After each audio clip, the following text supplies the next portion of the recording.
Welcome everyone. Today we embark on a comprehensive analysis of a unique government initiative that has captured the attention of economists and policy experts alike. Specifically, we turn our focus to the Department of Government Efficiency, or DOGE, an agency established under the leadership of Elon Musk. DOGE was created with the mandate to modernize federal operations and enhance governmental efficiency through technological innovation. Formed by executive order in early 2025, DOGE represents a significant shift in public sector management, driven by Musk's vision for streamlined governance. The agency's primary objective is to integrate advanced technology into government processes, aiming to maximize efficiency and reduce operational costs. On paper, this initiative promises a transformation akin to a comprehensive organizational overhaul, streamlining workflows and improving productivity. However, the practical implementation has encountered notable challenges, with outcomes that have not always aligned with initial expectations. The agency's unpredictable results have sparked debate among economists, highlighting the complexities of large-scale bureaucratic reform. In this episode, we will explore 6 analytical models designed to assess and forecast DOGE's future trajectory from an economic perspective. Prepare for an in-depth exploration. Let's analyze what lies ahead for DOGE. Let's take a closer look at one of the more debated theories surrounding DOGE and its impact on federal policy. Some analysts suggest that DOGE's recent initiatives are less about administrative efficiency and more about shifting the federal government's policy direction away from progressive economic ideals. This has been described as a strategic realignment with a focus on personnel and policies that support more traditional economic frameworks. Evidence of this shift can be observed in several key agencies. For example, the restructuring at USAID resulted in the reduction or elimination of programs focused on international development and humanitarian aid, which traditionally align with progressive economic policies. Similarly, the Department of Education introduced a new algorithm for evaluating teacher performance, which appears to favor conventional approaches to curriculum and assessment. Whether these changes are coincidental or part of a broader economic strategy remains a subject of analysis. Symbolic changes within agencies have also been noted, reflecting a shift in institutional priorities. For instance, the replacement of a New Deal-era mural in the Labor Department with a portrait of Nikola Tesla may signal a move towards celebrating innovation and individual achievement over collective economic programs. While Tesla's legacy is significant, the choice of such symbols can reflect deeper policy intentions. The key question for economic observers is, if this trend continues, what are the implications for federal economic policy? Will we see further restructuring and realignment within other agencies?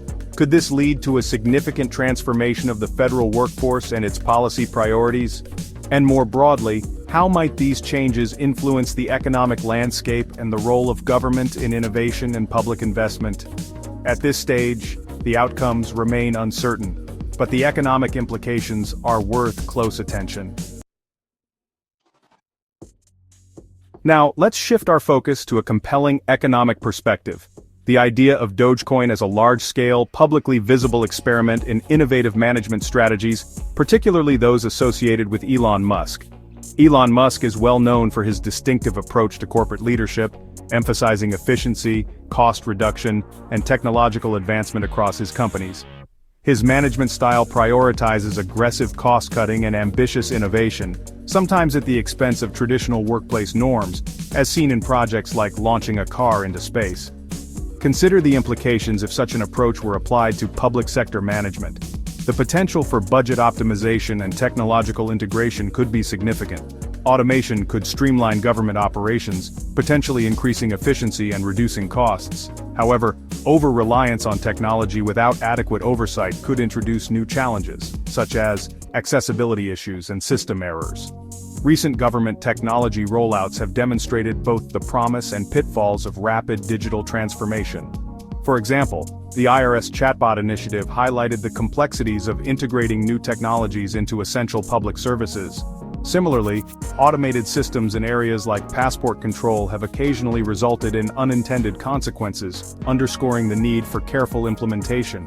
While efficiency is important, certain government functions may require a balance between automation and human oversight to ensure reliability and public trust. The key question for economic analysts is, To what extent can public sector operations be optimized through technology without compromising service quality?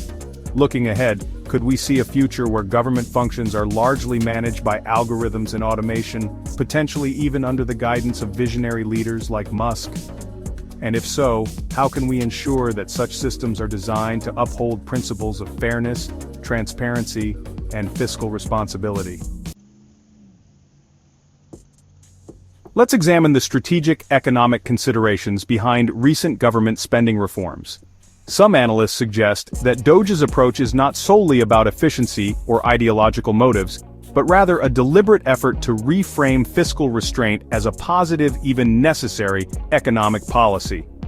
Consider this: by publicly highlighting instances of questionable or inefficient government expenditures, policymakers can build public support for spending reductions that might otherwise face resistance. The strategy is akin to presenting a clear example of inefficiency, such as an unnecessary project, before proposing broader fiscal adjustments, thereby justifying the need for reform. DOGE has been particularly active in publicizing cases of government waste, drawing attention to expenditures that may not align with prudent economic management. For example, reports have cited a $10,000 study on dust mites in zero gravity, a $5 million grant for the development of a self-stirring soup bowl for astronauts, and a $20 million study investigating whether goldfish can recognize themselves in a mirror. By spotlighting these expenditures, DOGE is shaping a narrative that emphasizes the importance of fiscal discipline and government efficiency. This narrative can facilitate the implementation of broader austerity measures, which might otherwise encounter significant public opposition. Ultimately, while the intent is to promote responsible budgeting, the risk remains that essential services could be reduced, potentially impacting the social safety net and the government's operational capacity. Let's take a closer look at a compelling economic perspective: the potential impact of DOGE on federal fiscal authority. Some analysts suggest that DOGE's recent actions may be setting the stage for a significant shift in how federal spending is managed, potentially challenging the traditional role of Congress in budgetary oversight. Historically, the power of the purse, the authority to allocate government funds, has been a core responsibility of Congress, ensuring a system of checks and balances in fiscal policy. While the executive branch can propose budgets, it is ultimately Congress that determines how federal resources are distributed. At least, that is the established process. There is, however, an executive mechanism known as impoundment, which allows the president to withhold funds that Congress has appropriated. The use of impoundment has been controversial, with a notable history of political and legal challenges. In the 1970s, this controversy led to the Congressional Budget and Impoundment Control Act of 1974, which significantly curtailed the president's ability to impound funds, reinforcing congressional control over fiscal policy. This is where DOGE's approach becomes economically significant. By selectively reviewing programs and withholding funds under the premise of efficiency, DOGE may be reintroducing impoundment practices in a modern context, raising important questions for fiscal policy analysts. This area remains legally ambiguous, but the economic implications could be substantial. If this strategy succeeds, it could grant the executive branch unprecedented influence over federal expenditures, fundamentally altering the balance of fiscal power. In such a scenario, the executive could potentially bypass congressional intent, impacting the allocation of resources across the economy. This would represent a significant shift in the economic and institutional landscape, with far-reaching consequences for fiscal governance and policy stability. Let's take a closer look at the fiscal dynamics at play. Historically, Congress has faced significant challenges in maintaining fiscal discipline. The pattern often resembles a cycle of borrowing and spending, with little evidence of long-term corrective measures. Even when inefficiencies are identified, solutions can be unconventional and sometimes counterproductive. This brings us to a prevailing theory. DOGE could serve as a mechanism for Congress to address fiscal issues without direct accountability. By establishing an external entity tasked with spending reductions, Congress can theoretically pursue fiscal reform while minimizing political risk.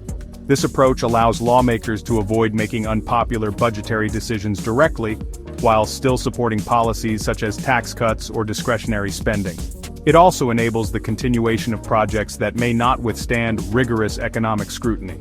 Responsibility can then be shifted to DOGE, distancing Congress from direct criticism. The narrative becomes one of supporting efficiency and reform. In effect, this creates a cycle of delegated responsibility, with DOGE positioned as the intermediary for difficult fiscal decisions. Meanwhile, the national debt continues to rise and essential services may face reductions, while policymakers express limited agency over the outcomes.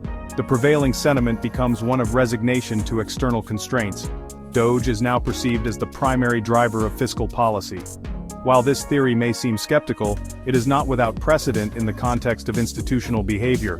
After all, this is the same legislative body known for protracted debates on seemingly minor issues, such as the proper pluralization of the word potato, even as the nation faced the risk of a government shutdown.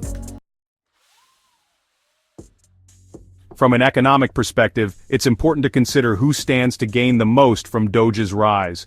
Major stakeholders, including influential figures like Elon Musk, often benefit from increased market activity and strategic partnerships. The question remains, does DOGE truly drive efficiency in the financial system, or does it primarily serve to concentrate wealth among established players?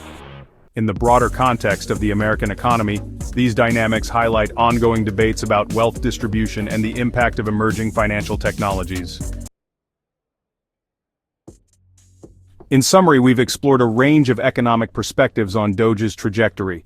From 6 distinct yet economically plausible frameworks, we've examined the complexities that define DOGE's market behavior. Is DOGE influenced by regulatory structures and institutional decision-making, shaped by high-profile market participants and their strategic moves, or perhaps serving as a vehicle for broader fiscal policy experimentation? Could it signal underlying tensions in economic governance, or act as a reflection of inefficiencies within legislative processes? Alternatively, is it an example of entrenched interests shaping market outcomes? Realistically, DOGE's evolution likely incorporates elements from each of these economic theories. As is often the case in economics, the reality is more nuanced and multifaceted than any single narrative. By critically evaluating these competing frameworks, we can better interpret DOGE's market dynamics and potentially forecast future developments with greater insight. We invite you to share which economic theory you find most compelling. Join the discussion in the comments below. In the ever-evolving landscape of digital assets, both market forces and influential actors will continue to shape DOGE's future in unexpected ways.